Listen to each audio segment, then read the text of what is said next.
Hello friends, कैसे हो आप लोगों ने? प्रश्न के उत्तर समझने की कोशिश की होगी। ये एक निबंध लिखा जाए ऐसा पाठ है ना। कच्छ की सैर यानी कि कच्छ के बारे में पूरी माहिती आपको दी गई है, तो आप उसे निबंध की तरह लिख सकते हो। जो आपको लिखना हो तो कच्छ के अलावा आपने कुछ और प्रवास किया है और उसके बारे में भी लिखना हो तो आप लिख सकते हो। परीक्षा में आपको पूछा जाए कि मेरा यादगार प्रवास या मेरी यादगार यात्रा, तो उसके बारे में आप ये कच्छ की सैर भी लिख सकते हो या आपने की हुई यात्रा या प्रवास के बारे में लिख सकते हो। है हमारे अभ्यास में ये प्रश्न मैं आपको समझाऊंगी, बराबर। इसके पहले हमारे कुछ और प्रश्न है कि निम्नलिखित मुद्दों के संदर्भ में मुद्दा दिया है, उसके संदर्भ में आपको समझकर 5-6 वाक्य लिखने हैं, बराबर। तो पहला है मरुभूमि या रेगिस्तान। तो मरुभूमि या रेगिस्तान यानी तो इसके बारे में आपको लिखना है, तो क्या लिखोगे? तो रेगिस्तान एक ऐसा प्रदेश है जहाँ दूर दूर तक रेत ही रेत दिखाई देती है। मरुभूमि में बरसात बहुत कम या न के बराबर, यानी कि होता भी है या नहीं भी होता है, उसके बराबर ही समझ लो, तभी तो ये रण बन जाता है। और रण में रेती की वजह से बारिश होती नहीं है। तो फिर से वाक्य सुनो, मरुभूमि में या रेगिस्तान में बरसात बहुत कम या न के बराबर होती है। यहाँ पानी की कमी होती है, बरसात होगा नहीं इसलिए पानी की कमी रहेगी, पानी के लिए भटकना पड़ता है। यहाँ केवल वही पौधे हो सकते हैं जिसके पानी संचय करने की अद्भुत क्षमता हो, यानी कि खुद पानी ले सके ऐसे पौधे ही यहाँ उगते हैं, जैसे कि कांटे वाले थोर, है ना।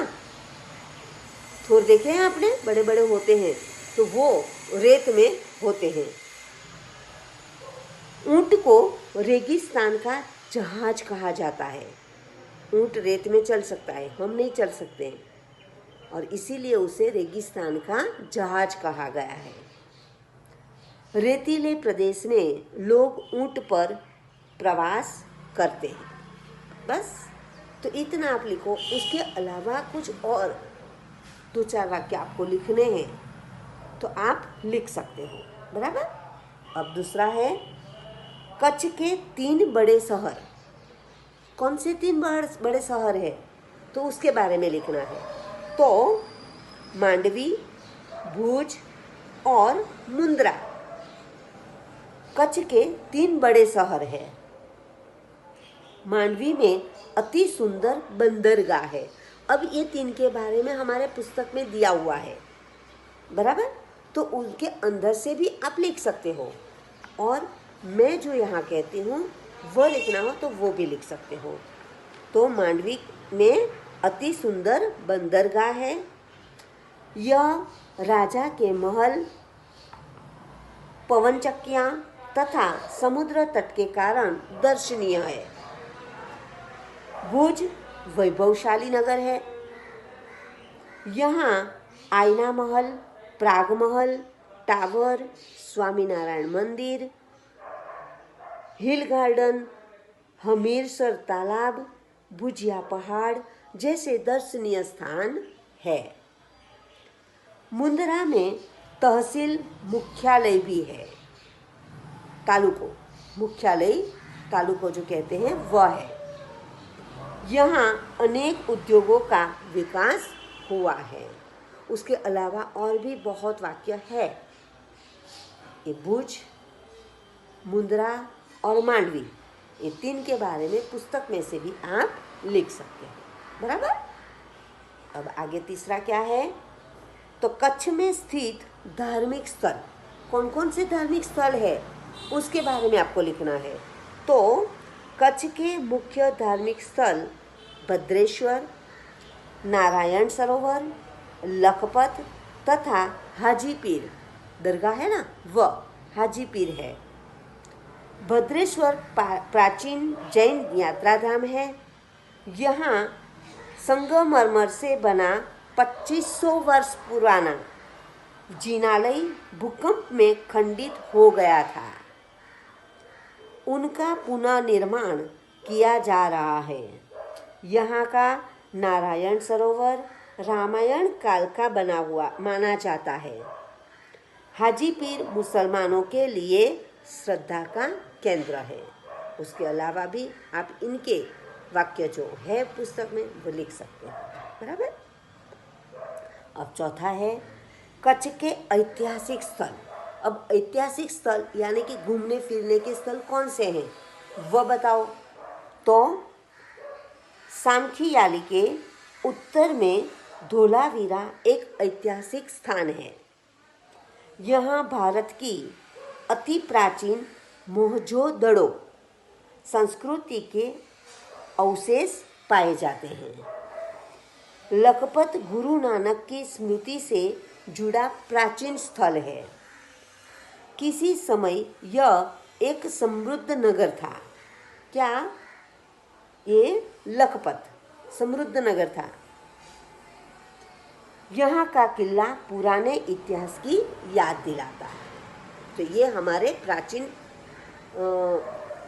घूमने फिरने वाले स्थल हो गए, बराबर। तो ये 4 प्रश्न ऐतिहासिक स्थल जिन्हें हम कहते हैं तो हो गए। तो ये 4 प्रश्न आपको इस तरह से लिखने हैं। पुस्तक में भी देख लो और उनमें से आपको लिखना हो तो उनमें से भी लिख सकते हो, बराबर। अब हमारा दूसरा प्रश्न है,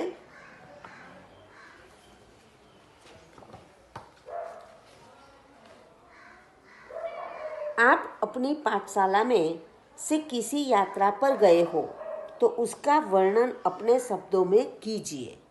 अब उनका वर्णन करना है। समझ लो कि यहीं पर गए हो और ये लिखना है, तो आप क्या लिखोगे, बराबर। तो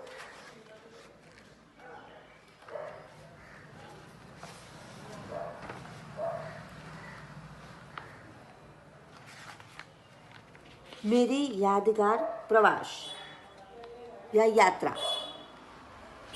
बराबर, वो लिखकर आप लिख सकते हो। तो क्या लिखोगे उसमें? एक निबंध लिखना है, समझ लो। तो आपको लिखो, मैं सुनाती हूँ, ध्यान से सुनिए और इस हिसाब से आप अपने शब्दों में लिखोगे। तो यात्रा का एक सुखद अनुभव होता है। कुछ यात्रा बहुत यादगार होती है। गर्मी की छुट्टियों में लोग घूमने जाते हैं और इस मौसम में पर्वतों की यात्रा सबसे सुखद होती है। कुछ शब्दों में आप अपने शब्दों में ऐसे वाक्य लिख सकते हो। अपने निबंध शुरू करो, उससे पहले कोई भी निबंध लिखो तो उसके पहले कुछ ऐसा लिखो तो अच्छा रहता है।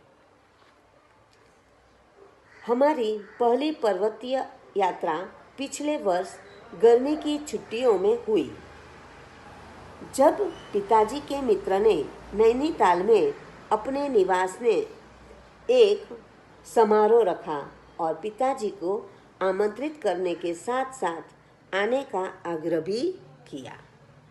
इस वजह से उनका प्रवास भी हो गया, है ना। पिताजी ने जाने के लिए और साथ साथ नैनीताल घूमने के लिए 5 दिन की योजना बनाई। हमने 15 मई को नैनीताल के लिए रेल पकड़ी और अगले दिन सुबह 10 बजे वहां पहुंच गए। स्टेशन पे पिताजी के मित्र हमें लेने आए हुए थे। इसके रेल की जगह आप बस भी लिख सकते हो, या फिर आप कार के लिए भी लिख सकते हो कि हम कार में गए, खुद की गाड़ी है तो गाड़ी लेकर गए। आप अपने शब्दों में जो भी योग्य आए लिख सकते हो, बराबर। बहुत लोग मिलकर एक लग्जरी बस बनाई और लेकर हम गए, वो भी लिख सकते हो, बराबर। उन्होंने पिताजी की योजना की सराहना करते हुए उन्हें आने के लिए धन्यवाद कहा और हमें नैनीताल घुमाने की जिम्मेदारी अपने डांटकर की सौंप दी, ड्राइवर को सौंप दी। यानी कि ड्राइवर जो उनका था वो उन्हें सभी जगह ले जाएगा।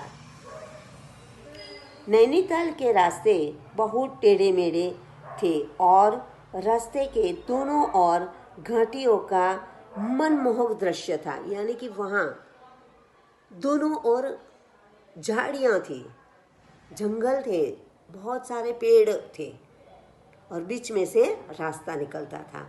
यानी कि दृश्य बहुत मनमोहक था। कहीं पे घाटियाँ अत्यंत सुंदर थी और कहीं इनकी गहराई डरा देती थी। यानी कि कहीं कभी ये घाटियाँ जो थी वो बहुत सुंदर लग रही थी, तो कुछ जगह ऐसा था जो हम डर जाते थे कि ऐसी घाटियों में हम कहीं भूल गए तो रास्ता भूलने से हम कहीं खो न जाए, तो ऐसे भी घाटियाँ वहाँ थी। पर्वत पर पेड़ों की सुंदरता देखते ही बनती थी। गर्मी के मौसम में भी शीतल हवा में मन की अत्यंत आनंद दे रही थी। नगर की सड़कें स्वच्छ थी और घर साफ सुथरे थे। नैनीताल का नाम एक ताल यानी कि तालाब के कारण पड़ा, जो वहाँ पर है, जिसका नाम भी नैनीताल है। यानी कि एक तालाब था और उस तालाब के हिसाब से उसका नाम नैनीताल पड़ा, और जो तालाब थे उस तालाब अभी भी वहाँ है।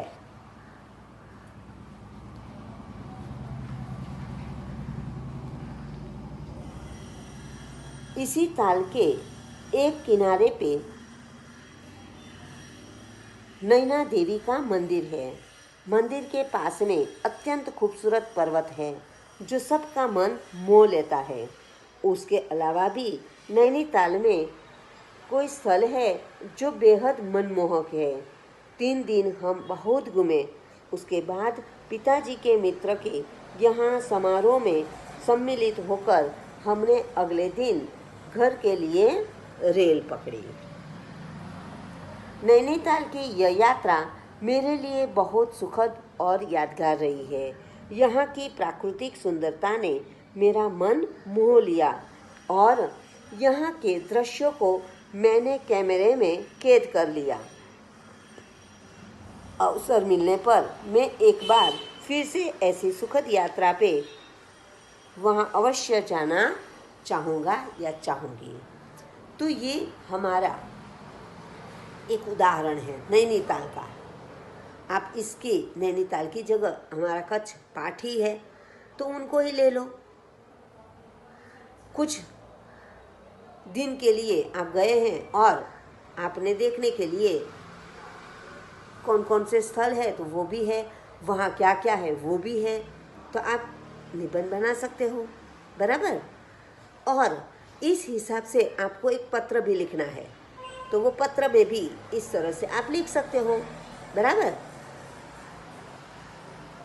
जैसे मैंने अभी ऊपर हमारा जो प्रश्न था,